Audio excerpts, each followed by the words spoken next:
All right. Let's see if I can adjust this camera here a little bit. Okay. Yeah, it looks pretty good. Okay, we're live here, and I'm just going to wait for a second or two for folks to join in, and then we'll go from there. All right. So I see we have some folks joining in. So welcome, welcome to another edition of Curator Live on this wonderful, crisp November afternoon. It's funny. It went from fall to winter, just like that. So that's just how I guess the weather rolls now these days. So today, what I'm going to do, I'm going to do a couple things. I'm going to do a couple viewer requests. I've had a couple requests. I've talked before about storage and things like that in the past. And so I've had requests to show a little bit more about that, a little bit more how we store some of these objects. And I'll talk to you about that. And then I've had a request, even though it's past Halloween, I've had people ask me to talk a little bit about the history of Halloween and around the time of how it came to America and time of James Monroe period and things like that. And I said, yeah, sure, why not? Even though it's past Halloween, it's Halloween will always been in our hearts. So I could talk. I think it's close enough to Halloween where I can sort of get away with talking about it a little bit. So anyway, so without further ado, let me show you. I've talked before in the past about storing objects, and people might be storing things for winter nowadays. Kind of getting ready for the long slumber, as they say, and sort of going things. So I'm just going to physically show you a couple of things that we've done that we can do, and actually because I talk about it, but let me actually show you some of these things. The first thing I'll do is I'll show you these vests. This is here. I'll show you this. And if you've seen my chest before, you know that there's several sort of words that kind of pop up all the time. Sort of the big words. And one or at least issues at least. And one issue that always pops up is light. Right? I always talk about that. Why do I repeat myself? Because it's true. It's all true. Light is one of your biggest enemies. And so, again, I'm going to drill that into your head. Light is one of your biggest enemies, and so you want to avoid that as much as possible. So if you're storing stuff in your house, your treasures and things like that, you want to keep it away from light. And, of course, the great way to do that is to store it in a box. You're good to go, and I'll talk a little bit more about that in a little bit. And then the other thing that I always talk about, and I know that I'm drilling in your head more, is to keep the storage, if you can, in your house proper, so that you can keep it away from humidity, fluctuations, and temperature fluctuations. You've heard me say it before, blah, blah, blah. So here, this is an example. All right, this is one of James Monroe's vests, right? Late 1700s. One of these vests that he had, and we actually had this one conserved pretty well. As you can see, it's silk taffeta. It's a silk vest. Very, very beautiful. Look at this embroidery. Check that out. That's pretty cool, huh? I know I can't get it too close to the camera, but if you can kind of take a peek, you can see this embroidery that's all up and down along here, all along the silk. It's really beautiful. Now, the ideal way to store something like this, or if you have a similar piece of clothing in your house, is of course to put it in the way in which it was born, or the way in which it meant to be worn. and if you can do that and you have the space for it, that's wonderful. In other words, put it on a conservation mannequin. That would be wonderful. You can do that, but unfortunately, we can't really do that. Most people don't have the ability to do that. So what we have here is we're trying to do sort of mimic a little bit of it as much as we can. So we have it in an acid-free, that's another big word I'm always saying, acid-free box, right? With the tissue paper here, this is an inert tissue paper, so this paper is not going to off-gas, and it's not going to give chemicals onto the vest. And all of these things you can get online. Just look up archival materials, super easy. If anyone has a Google, you can look at it really well. Yeah, this vest, and there's a comment here, the vest looks like new. It really does.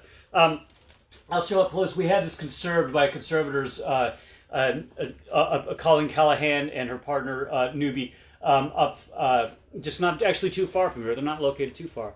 And if you can see, there's actually, see if we get a little closer, there's actually netting going along here. You see that conservation netting?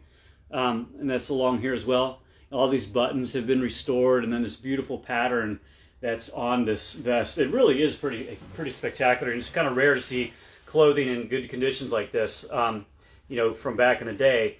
And so what you want to do is when you fold it, whenever you store it, you do not want to have the folds, those direct folds where if you have a piece of paper and the paper is folded like that, you'll see the damage is along those lines. So you'll see that if you fold clothes in the same way, and say this is your vest, and you kind of just flatten it out and fold it like that, the damage is going to be along the ridge of the fold. So you want to try to buff that out. So we try to give an example. Try to sort of put the paper and the buffing material in so that it actually gets rid of those wrinkles. It gets rid of those flat parts, and so it actually rounds it out a little bit.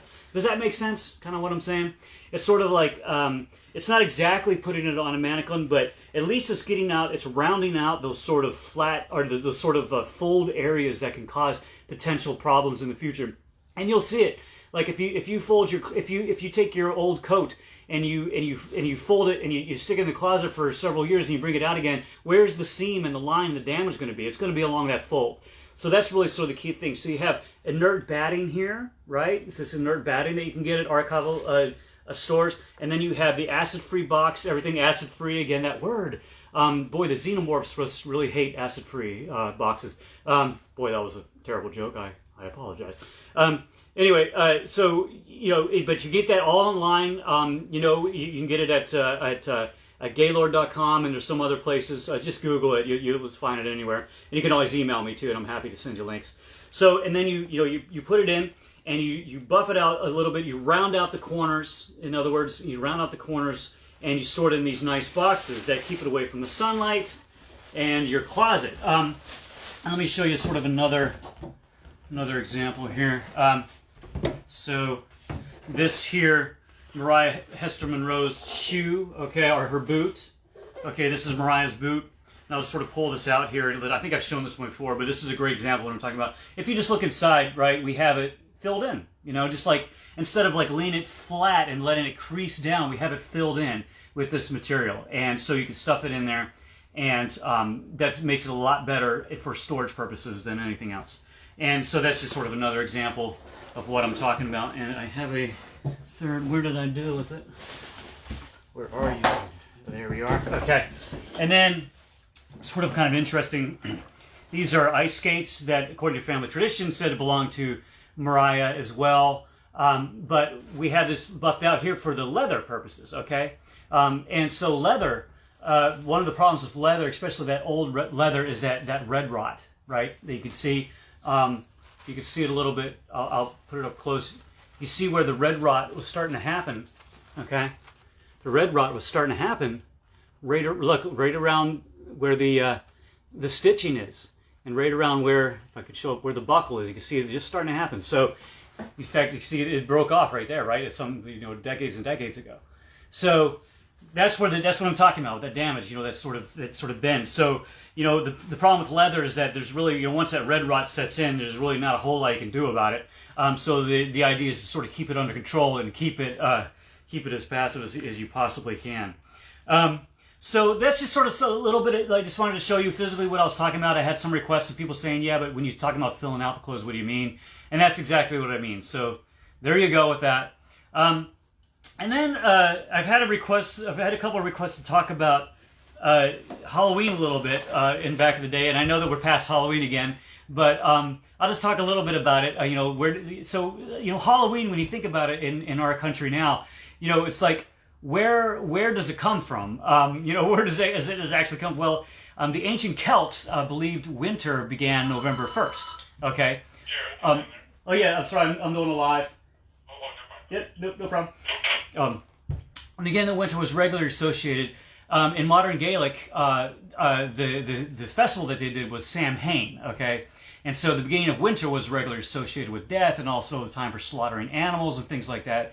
And so for the Celts, the eve before, October 31st, was when the separation between the living and the dead, sort of became obscured. There's some, depending on what tradition you're talking about. So the Celts began performing rituals, lighting, food stores, things like that. And so you sort of had that crossover from that Samhain. And so it began. So why costumes, though? One version is that people dressed up as spirits so they can blend in with the real spirits today. All Souls Day, which falls after All Saints Day, was celebrated with costumes and parades and things like that. And the traditions of these holidays seem to sort of overlap and blend for as they tend to do. Now, and like bobbing for apples, for example, the Romans took over much of Celtic Britain, right? When you're talking about the Celts before with Sam Hain, and the holidays began to incorporate themselves, and there was a Roman holiday celebrating the goddess Pomona, who her symbol was an apple. That connection's a little bit thin, but there's a possibility of that. But anyway, so when did it come to America? When did it start kind of kicking up in America? Well, it's a European tradition, so as the colonists came over, it came with them. But the Puritans, of course, banished Halloween, along with a lot of other things. So the Puritans banished it, but the Americans, being Americans, we slowly started to kind of get our groove on a little bit and started sort of bringing them back. And traditions popular in Europe began their way to the colonies.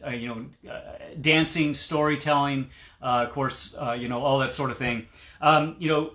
In James Monroe's time period, it wouldn't have been certainly not even close to being as widespread as it is now, right? They would have been aware of it, but it wouldn't have been the cultural, sort of juggernaut that it is now, of course. People were aware of it, and there were celebrations. But really, it was when the Irish and the Scots started immigrating more in the late 1800s that it sort of kind of kicked in gear, and sort of became a bigger and bigger celebration in America. So it wasn't a bit. So it would have been after James Monroe's time. It would have been later. And a lot of people, they wonder about the pumpkins. Well, the Irish, they would carve turnips on Halloween as a prank, and so so it's thought that that sort of tradition of that carving, the turnips and the carving pranks, came over to America as well. So anyway.